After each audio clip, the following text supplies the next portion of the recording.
రే, నువ్వు ఎక్కడున్నావేంటి?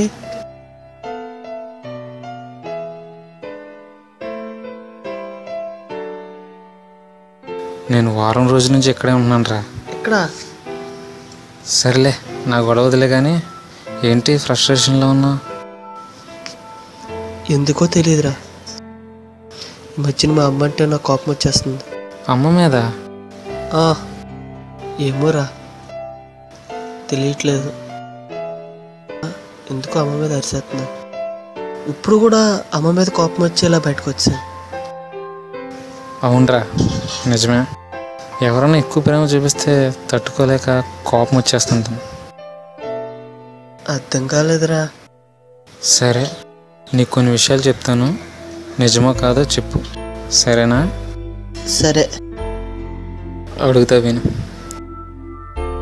నువ్వు early morning లెగ్గానే బాబు tiffin చేయి, పాలు తాగు అని వెనకాలే తిరిగి విసిపిస్తుంది, అవునా? అమ్మ అడుగుతుంది, నువ్వు ఎన్ని ఇడ్లీ తింటావు బాబు అని. నువ్వు 4 ఇడ్లీ చాలా అంటావు, కానీ అమ్మ 5 ఇడ్లీ తెస్తుంది, అవునా? అవునరా, ఇరిటేషన్ వచ్చేస్తుంది. మనకు తెలియదా ఎప్పుడు తినాలో ఎప్పుడు పడుకోవాలో?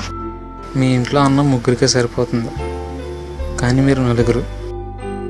అప్పుడు అంటుంది అమ్మ, నాకు ఆకలిగా లేదు, మీరు తినేయండి అని, అవునా? అవునరా, అందరికీ ఈక్వల్గా పెట్టచ్చు కదా, ఏంటో చేస్తావు. నువ్వు ఎక్కడికన్నా ఊరు వెళ్ళినప్పుడు గంటకే ఫోన్ చేసి బాబు ఎక్కడున్నావు అని అడుగుతుంది, అవునా? అవునరా, చాలా డిస్టర్బెన్స్గా ఉంటుంది. నువ్వు చదువుకోవడానికి హాస్టల్కి వెళ్తావు, అప్పుడు అమ్మ నీకు పిండి వంటలు పచ్చళ్ళు అవి ఇవి పెట్టేస్తుంది, అవునా? అసలే నాకు లగేజ్ ఎక్కువరా, మళ్ళీ ఇందులో పిండి వంటలు పెడితే ఎలా మోసుకెళ్తాను అనుకుందిరా. ఇంకా అర్థం కాలేదురా? ఒక అమ్మాయి ప్రేమ గెలవడానికి 1 రోజు సరిపోతుంది, అదే ఒక అమ్మ ప్రేమ అర్థం చేసుకోవడానికి 1 జన్మ కూడా సరిపోతుంది. ఇంకా అర్థం కాలేదురా? టిఫిన్ చెయ్యి, పాలు తాగు అంటే నీకు ఇరిటేషన్ వచ్చేసింది, కానీ దాని అర్థం నీ కడుపు నిండితేనేరా అమ్మ ఆకలి తీరేది. ఏమన్నా? అసలు అడగడం ఎందుకు, ఎక్కువ పెట్టడం ఎందుకు అన్నావు కదరా? నువ్వు అడిగిన దానికన్నా ఎప్పుడు ఎక్కువ వేస్తుందిరా, అది ఆహారమైనా ప్రేమైనా. నాకు ఆకలిగా లేదు, మీరు తినేయండి అని మొత్తం పెట్టేస్తుంది, కానీ ఒక్కసారైనా అడగాలనిపించలేదురా, అమ్మ ఆకలేస్తుందా అని?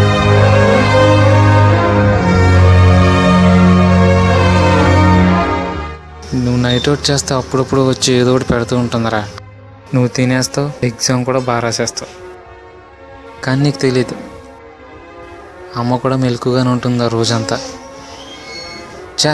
అయినా నీకు అర్థం కదలేరా, నీలాంటి వాళ్ళు చాలామంది ఉన్నారు. కానీ ఒక్క మాటరా, నువ్వు ఎంత కోపడినా చిరాకు పడినా విసుక్కున్నా అమ్మ ఇప్పుడు అమ్మాయిరా, తను ప్రేమిస్తూనే ఉంటుంది.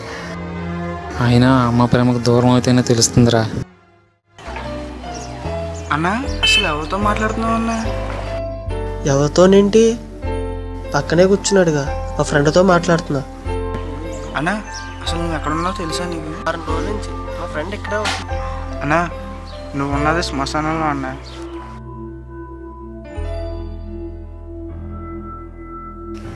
ఎవడరా వీడు ఇలా మాట్లాడుతున్నాడు? నవీన్, నవీన్,